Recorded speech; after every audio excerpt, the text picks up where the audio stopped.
I might have to delete this video when I'm done. Controversial. You bitches might hate me for this hot topic. Controversial. Oh.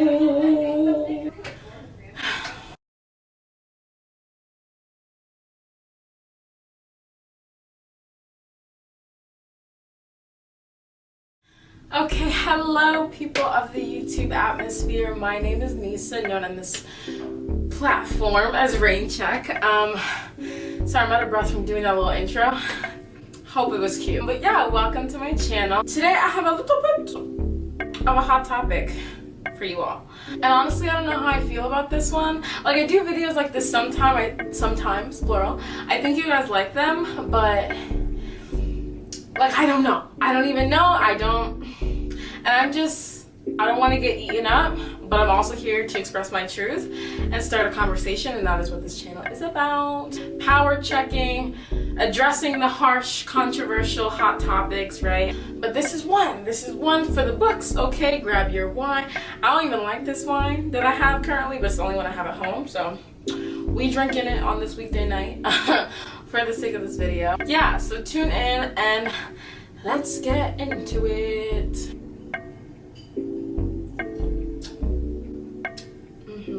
Alright, so I've been seeing a little in the media, right? Where a couple things have been happening. I have approximately 3 examples for you guys, but for you all, excuse my gendering. One of them I couldn't find. I literally spent like the past hour before recording this video scavenging my archives on Instagram to find where I reposted it, but I think they deleted the post, so I'll just talk about what that example was. But yeah, I have 3 about a certain situation that's been occurring kind of commonly.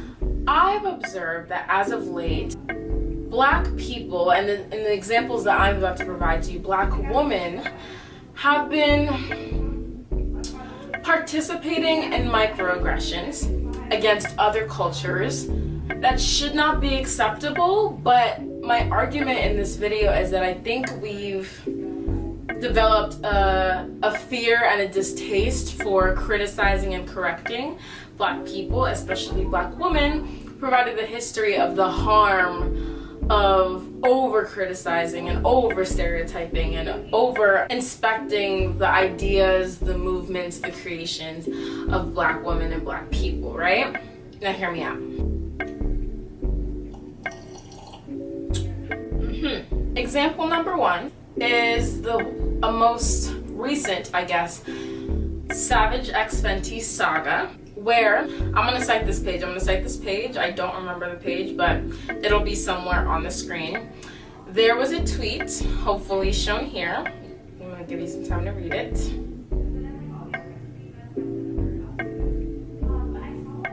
Discussing the recent photos that were posted on Savage x Fenty's Instagram in front of a Hindu temple wearing lingerie, right? Which, for the South Asian community, not saying that's the only community that participates in Hinduism, but predominantly, right? They had a lot of criticism, rightfully so, and in my humble opinion, I don't think it's just them that should have had criticism about those actions. In addition, like as a follow-up to this scenario, which is kind of within the same example for me, Rihanna on her personal Instagram posted a picture of her in like no top, no bra, just like titties, you know, and she was only in like lingerie shorts, in her brand of course, and she had a necklace of a Hindu god. I'm not sure which god, but it was a necklace of a Hindu god dangling from her neck, and there's an aura of disrespect in this context, provided that the sacredness and the conservatism that surrounds Hindu culture, and so this is a direct opposition to that. And also, she is not a member of that culture, self-identifying or otherwise, and so it's a problem, right? I'm not going to give it a title yet, but I'm going to say it's the problem. Now, why am I not giving it a title? Before I go on to my other examples, I read an article on Afropunk written by one of Afropunk's writers, Harry Ziad. Apologies for mispronunciations. And basically in this article, Harry makes a lot of points about Black people criticizing and being criticized for cultural appropriation, mainly saying like his thesis is that, or his, her, or their, I'm actually not sure of the gender, thesis being Black people cannot be accused of cultural appropriation. Now, Harry says a lot of great things in this article, some of which I will post and read for you guys. So the main example of this article that I'm about to read sections of is that Brooklyn Nets player Jeremy Lin revealed his new hairstyle. How recent is this? This is in 2017, right? So back then, but yeah, an example. He reveals a new hairstyle of dreadlocks. Now, Lin is an Asian man with no Black roots, right? Put this in context. So apparently, another basketball star by the name of Kenyon Martin publicly criticizes via social media like, yo, why do you have this hairstyle, right? This is something that was documented on Lin's social media as a response, and the article says, but what was so illuminating to me about this conversation was what Lin said in response, and the anti-Black ways the public embraced his clapback. In a now deleted Instagram post, Lin posted a picture of Martin's Mandarin tattoos, writing, "At the end of the day, I appreciate that I have dreads and you have Chinese tattoos because I think it's a sign of respect." Pinpoint Sports called it the kindest comeback of all time, and the Washington Post confirmed Lin killed Martin with kindness. After exposing this interaction between Lin and Martin, Harry goes on to write, but Black people adopting staples of another culture is not the same thing as other people adopting Black cultural symbols at all. And by conflating what Black people do with appropriation, we easily slide into the common ways we make Black people deserving of the violence against them. Boom, boom, period, pop, peep, okay? Another point that he makes, or she makes, or they make. It is important to understand that Black people's interactions with other cultures are not based on a historically violent relationship of taking from and benefiting from those cultures, which is what appropriation consists of, right? So basically, this article helps frame my perspective more of that maybe what's happening here isn't appropriation per se, but it is ignorance to some degree, and this ignorance is still something that I believe that it is the responsibility of society and non-ignorant / educated about these, you know, not these cultural things, that's such vague, but like educated on these cultural eras. I would say it is our responsibility to educate fellow Black people so that way we're not participating in the same microaggressions that are done against us, right? At the point that I'm publishing this video, I'm not quite sure if Savage Fenty took down their post. I went on their Instagram personally. I did not see a post in front of a Hindu temple, but I did see Rihanna's personal page post with her with nothing on the body, on the upper body, titties, but the Hindu god necklace on her body. That was still up there the last time I checked. Reading the comments, I read the comments. There was no criticism besides from South Asian people by clicking on their profiles, observing that phenotypically, right? Condemning the fact that there was this symbol that did not belong to her nor her culture on her body in this very disrespectful way. Now, all the Black women in the comments like, yeah, go Riri, looking good, girl, body giving is giving, right? But we were so unconcerned with the fact that this may be problematic, and a lot of it comes from miseducation. A lot of us don't even recognize that maybe the necklace she had on was of a Hindu god, right? Like, I found out about this from a tweet from a South Asian empowerment Instagram page where they talked about how this was problematic, right? So a lot of us are just uneducated about it. I've seen a similar response from Black people.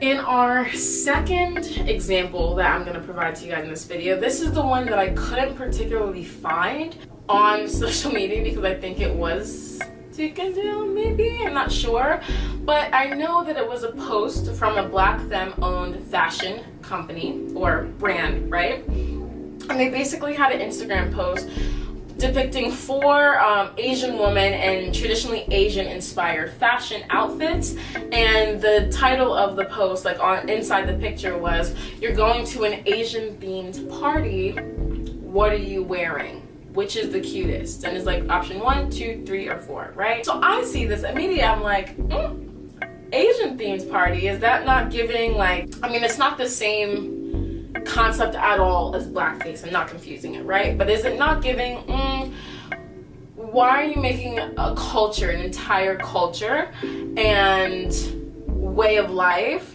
a party theme? Is that not minimizing like that lifestyle for people? Does that not minimize the history of that culture? Like, just like a lot of things about black hair and like want to wear do-rags and long fake nails, how people appropriating these things, braids for the sake of fashion, because it's cute, let's do a theme. But we were bullied for that shit, were we not? You know what I'm saying? We were tortured for that shit. We were beat for that shit. We were segregated and discriminated against for that shit. But now it's cute. And now not only is it cute, but you're making money off of it, which is exactly where Harry makes a very valuable point, in that when it comes to appropriation, it's about taking and profiting, right? In essence, I mean, systematically, black people aren't taking and oppressing by participating in these ignorant things, but I think it's still harmful, and it doesn't help in our journey to becoming intersectional people who support all margins. Right now, if there's anyone we need to be criticizing about being the most intersectional, I'm gonna be honest,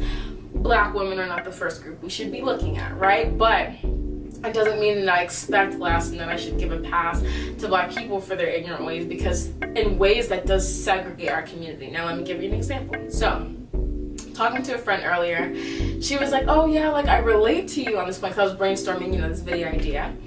And she was like, yeah, no, I totally relate to you on this point, because my mom, a lot of our parents, especially parents who are boomers and older, you know what I'm saying, especially as Gen Z and millennials who have parents, can participate in some rather ignorant and microaggressive ideology / terminology in our everyday language. Like, I know black men who are older who may still say the F word, or who still may, you know, grown-ass men being like, oh, that's gay, you can't do that shit, you can't cry, like all these toxic masculine things, right, that do harm and negatively stereotype am I speaking French? The LGBTQIA plus community, right? Or maybe it's participating in Islamophobic jokes. Like, I know something that I've seen family members do in the past is like mock like a Middle Eastern, Arabian inspired, I guess, accent, talking about very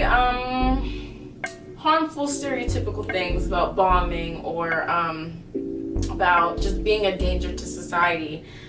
And why is that associated with you having a voice that is sonically brown, right? Like, those are things that a lot of black people get away with, and we disguise it as a joke, we disguise it as comedy, but what it really needs to be exposed as is harm, because it is harmful. And this is why, maybe not, you know, this is why after 9/11, I'm not even just gonna say after 9/11, but like that was a big turning point for the treatment of brown people in this country and worldwide, honestly. But even now, it's 2021 and people are still calling people very derogatory names in public. Mothers with children in their hand. You think I'm really about, like, what? It's like, it's not making sense. It's not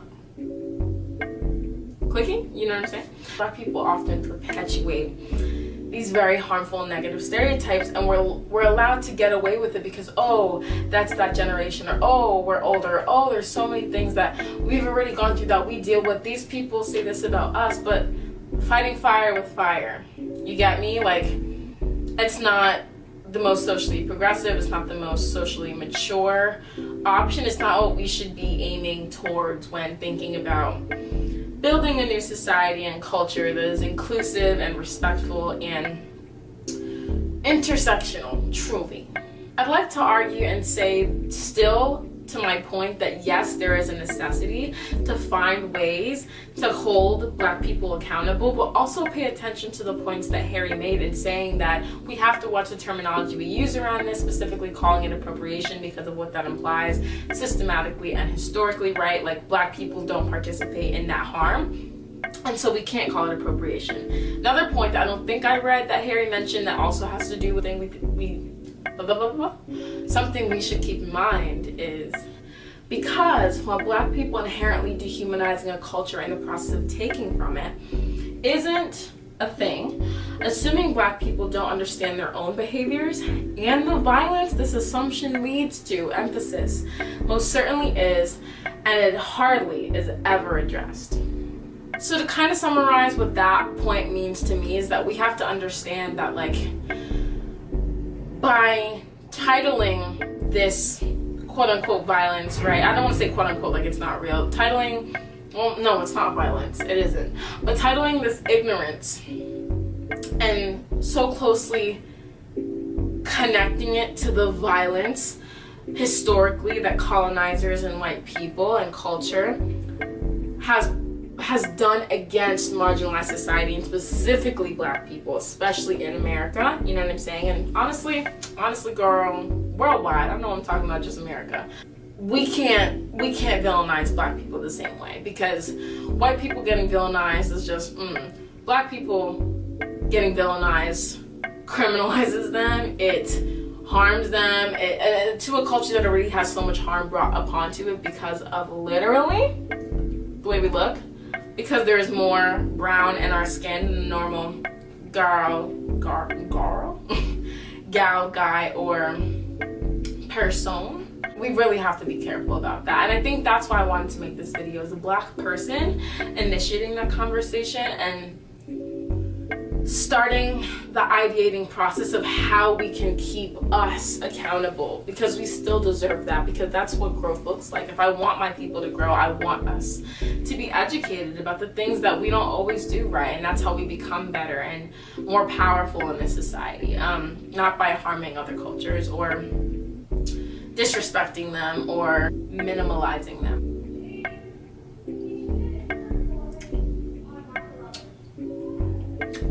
I really gotta get used to wine. I'm weak. I usually put juice in my wine because I just need it to taste like not alcohol at all. But today I'm gonna be a strong bitch. I'm gonna be strong, and I'm gonna finish it so I can come back to y'all and give you my little outro.